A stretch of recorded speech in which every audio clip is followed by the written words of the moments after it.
ఈరోజు కథ ధీరవర్ముడు రెండవ భాగము. ఆ గుడ్డి వాళ్ళెవరు, వాళ్ళెక్కడ ఉంటారు అని ధీరవర్ముడు అడిగిన దానికి వృద్ధుడు ఇలా చెప్పసాగాడు. వాళ్ళు ముగ్గురు అక్కా చెల్లెళ్ళు. ముగ్గురు గుడ్డివాళ్లే. కానీ ముగ్గురి మొహాల మధ్యలో ఒక సొట్ట ఉంటుంది. వాళ్ళు ముగ్గురు వాడుకోవటానికి ఒకే ఒక కన్ను ఉంటుంది. ఆ కనుగుడ్డును తమ సొట్ట కంటిలో పెట్టుకుని చూసిన వాళ్లకు 1000 కళ్ళతో చూసినంత అన్నీ కనిపిస్తాయి. ఆ కనుగుడ్డును ఒకరి తర్వాత ఒకరు పెట్టుకుని చూస్తూ ఉంటారు. ఆ గుడ్డిని ఎవరూ కూడా 2 నిమిషాల కంటే ఎక్కువసేపు ఉంచుకోకూడదు. మొదటిది కనుగుడ్డును పెట్టుకుని 2 నిమిషాల సేపు చూస్తుంది. ఆ 2 నిమిషాలు పూర్తి కాగానే రెండోది తీసుకుని తను పెట్టుకుంటుంది. తర్వాత మూడేది. ఇలా వరుస ప్రకారం వాళ్ళు ఆ ఒక్క గుడ్డుతోటే చూస్తూ ఉంటారు. ఎవరైనా 2 నిమిషాలకి పైగా ఆ గుడ్డుని ఒక్క క్షణం ఉంచుకున్నా సరే ఆ తర్వాతది పోట్లాడి తీసుకుంటుంది. ఆ గుడ్డు లేకపోతే వాళ్ళు ఒక్క క్షణం ఉండలేరు. కనుక ముందు మనం ఆ గుడ్డుని వాళ్ళ దగ్గర నుంచి కాజేయాలి అని చెప్పాడు వృద్ధుడు. సరే, అలాగే చేద్దాం. కానీ వాళ్ళు ఎక్కడ ఉంటారో చెప్పనే లేదే అని అడిగాడు ధీరవర్ముడు. సూర్యుడు గాని చంద్రుడు గాని ఉండగా వాళ్ళు బయటికి రారు.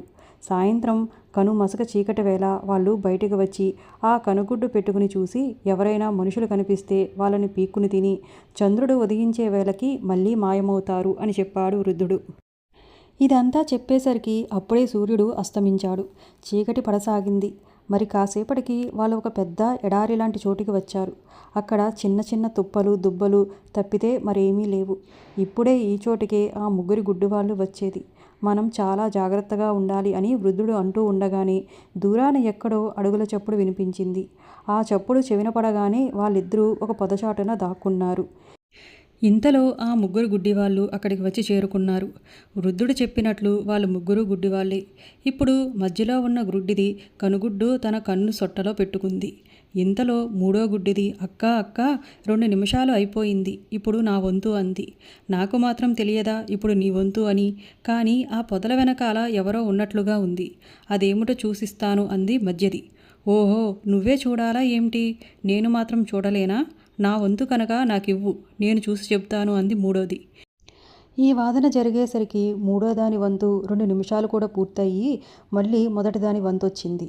అందుచేత అది మీరిద్దరూ ఎందుకు పోట్లాడుకోవటం, ఇప్పుడు నా వంతు, గుడ్డు నాకిచ్చేయండి అంది.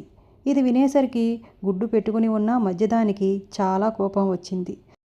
తన ముఖం మీద ఉన్న సొట్టలో ఉన్న గుడ్డుని కాస్త ఊడదీసి తన అరచేతిలో పెట్టుకుని, సరే పోట్లాట ఎందుకు, గుడ్డు నేను కూడా పెట్టుకోలేదు, ఇదిగో నా చేతిలో ఉంది, మీలో ఎవరు తీసుకోగలిగితే వాళ్ళు తీసుకోండి అని కూర్చుంది. ఇప్పుడు ముగ్గురు గుడ్డివాళ్లే. అందుచేత గుడ్డు ఉన్న మధ్యదాని చెయ్యి ఎక్కడ ఉందో మిగతా ఇద్దరికీ తెలియలేదు. అందుచేత వాళ్ళు చేతులతో 4 వైపులా తడుముకోసాగారు. వృద్ధుడు ధీరవర్ముణ్ణి హుషారు చేసి, నువ్వు ఆ గుడ్డుని ఎత్తుకురావటానికి ఇదే సరైన సమయం, పద అని ముందుకు తోశాడు. మరుక్షణంలో ధీరవర్ముడు వాళ్ళ చేతులకు దొరకకుండా ఆ గుడ్డు తెచ్చి వృద్ధుడికిచ్చాడు. తన చేతిలో నుంచి గుడ్డు ధీరవర్ముడు కాజేసిపోగానే దాన్ని మిగతా చెల్లెలలో ఎవరో ఒకరు కాజేసి ఉంటారనుకుని మధ్యది పోట్లాడసాగింది. కానీ మేము తీయలేదంటే మేము తీయలేదని వాళ్ళు మొత్తుకోసాగారు. ఎంతసేపటికి ఎవరు గుడ్డు దొంగిలించారో బయటికి పెట్టకపోయేసరికి ఒకళ్ళ మీద మరొకరికి అనుమానం పుట్టింది. గుడ్డు దొరికిన వాళ్లే ఆ సంగతి బయట పెట్టకుండా మిగతా వాళ్ళని ఏడిపిస్తున్నారని ముగ్గురు పెద్దగా అరుస్తూ పోట్లాడుకోసాగారు. వృద్ధుడికి వాళ్ళను చూసి జాలి వేసింది. ఓ పిచ్చి పుల్లమ్మల్లారా, ఎందుకు వృధాగా పోట్లాడుకుంటున్నారు? గుడ్డు నా దగ్గర ఉంది. నాకు మీరు ఒక విషయం చెప్పాలి. ఇక్కడికి దగ్గరలో 3 తలల రాక్షసుడు ఒకడున్నాడట. అక్కడికి ఎలా వెళ్ళాలో చెప్పండి.